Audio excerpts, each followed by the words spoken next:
Okay, so we talked about converting degrees to radians. We kind of want to have a better idea of what radians are, and so this video is more for the math geek in me than necessarily for conversion type things. But it is a very good video if you don't understand what the difference between degrees and radians are. Okay, so if you need to watch that because you don't understand what the difference is, then please keep watching. If you don't, I'm giving you a heads up that it gets a little geeky in here. So degrees, we've always looked at degrees. Okay, it's always been something that you've been using and you're fairly comfortable with it. So if I said where is 60 degrees, you have a pretty good idea that it's over halfway in quadrant one of some sort of a circle here. The if I took that 60 degrees and I found all these interior angles to be 60 degrees, I would actually end up making 6 different triangles or 6 different angles inside of this circle. If I continued thinking about this in terms of what I have here represented as the radius, if I go along from the center to the outside of the circle, we clearly know that that's the radius. But if I wanted to measure the radius around the circle, I actually am making this equilateral triangle inside of the circle, which makes a regular hexagon inside of the circle if I used all of these distances of radius. Okay, and that doesn't get me around the circle. It gets me something inside of the circle. Okay, so the radius is not the same as the distance from A to B around the circle. Okay, and so I don't have, if I wanted to go around the circle, I need to do something else. And that's where radians come in. Okay, that's where radians come in. Radians, if I measured this radius, and I measured the same radius there, if I wanted to measure the radius around the circle, that actually will go, even though the line decided to go straight, it actually will measure around the circle. Let's try to, there we go. It'll actually measure around the circle. Okay, so that's an important idea, is that 1 radian is equal to the degree, the central angle, that is 1 radius around the circle.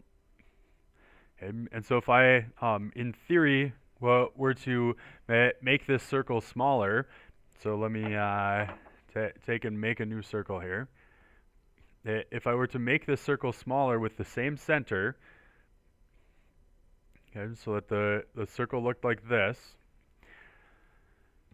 I could look at that same piece of information. Yeah, make sure I center it here.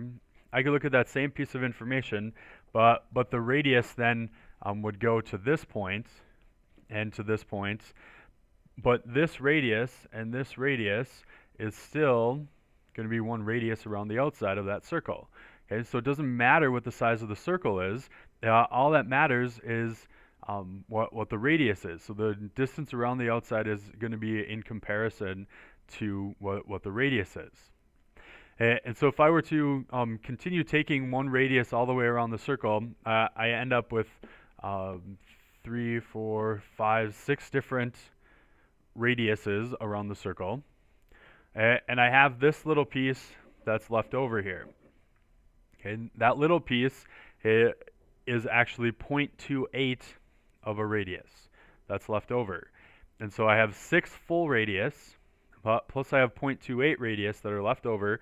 And so those 6.28 gives us the distance around the circle. That 6.28 comes from the idea of 2 pi being the distance around a circle in radians. So then, well, where does that come from? It comes from this. So in geometry, you know that the circumference around the circle, the distance around the circle, is equal to 2 pi r. Okay. So if each radian has an arc length of r, then the question is, how many r's are there in 2 pi r? How many r's are there around the circle? And the answer, And the answer is 2 pi r divided by the number of r's. So there are 2 pi radians around the circle. This is the number of radians that are in a circle. Okay, so that's where it comes from. It's not a magical number that was just arbitrarily chosen. It actually comes from a nice formula that you already know about. And so just kind of continuing that idea, if there are 2 pi radians in a circle and 360 degrees in a circle, then we can say that 2 pi radians is equal to 60 degrees. And a little bit farther beyond that, if I wanted to change that into decimals instead of using pi's, I could say that 2 pi is approximately 2.314, which is 6.28 radians. So then 6.28 radians would equal 360 degrees, so I could talk about radians in terms of decimals instead of these pi's. And then if I divided by 6.28, I'd actually get that 1 radian is approximately 57.3 degrees, which makes sense because there's more radians going around the circle than there were degrees. So I could only make 6 triangles in this picture, but I could make 6.28 triangles in this one, and that 0.28 extra is coming from the fact that I only have 57.3 degrees in 1 radian. There's a little bit of extra there. And so then these are the common radians and degrees that we're going to be looking at throughout most of the year. We will do a little bit more with the angles that are in between as we are just converting back and forth between these, but these are the common ones that you should look at trying to memorize. Pi radians equals 180 degrees is really going to be the big one. If I cut that in half, I get pi over 2 radians, it equals 90 degrees. Cut that in half, I get pi over 4 radians equals 45 degrees. And then I can continue. This pi over 3 radians is 60 degrees. If I cut that in thirds, I get pi over 9 radians equals 60 cut in thirds, and so on.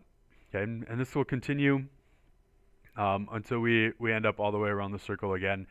It also goes around in terms of going around the circle more than one time. So if I had 6 pi radians, and that means that there's 2 pi radians in one circle, and so I went around the circle actually 3 times to get 6 pi radians.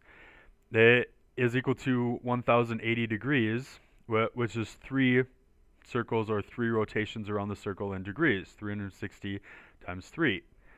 Okay, so the same idea, going around the circle more than one time as opposed to going around the circle less than one time. Yeah, here are those conversions on a unit circle for you to have. And this is something that you want to take a really good look at in order to be studying for a test and help yourself try to memorize where these degrees are. Well, what I want you to pay attention to is I want you to pay attention to this,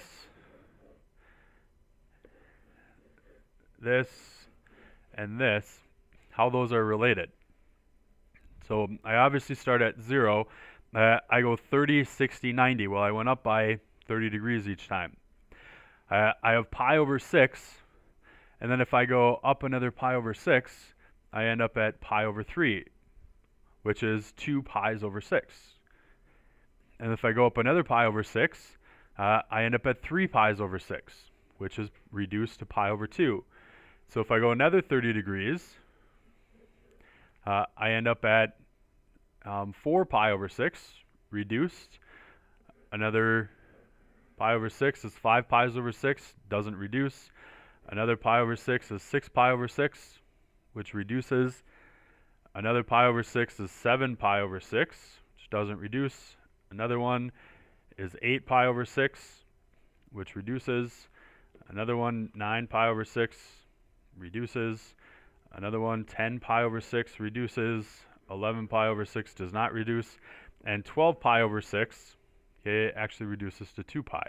Okay, so all I needed to do was know that 30 degrees is pi over 6, and I can just keep going all the way around the circle to get those those radian measurements.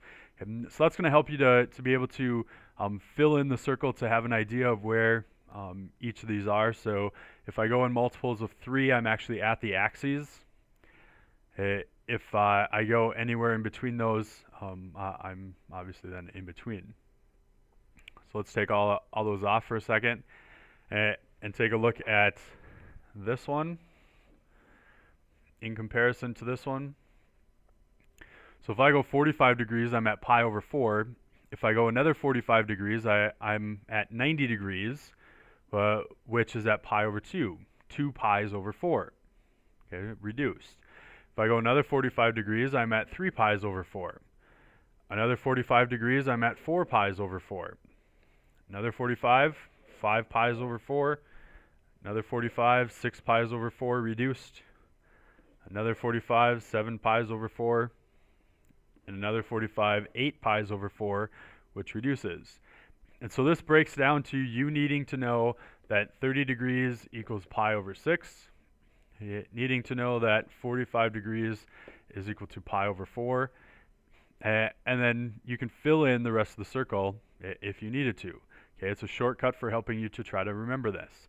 Those are going to be important points again when we look at looking at where we're doing sines and cosines on these, which we're going to add to this circle. But for right now, starting to memorize this is kind of a shortcut way to help you do that.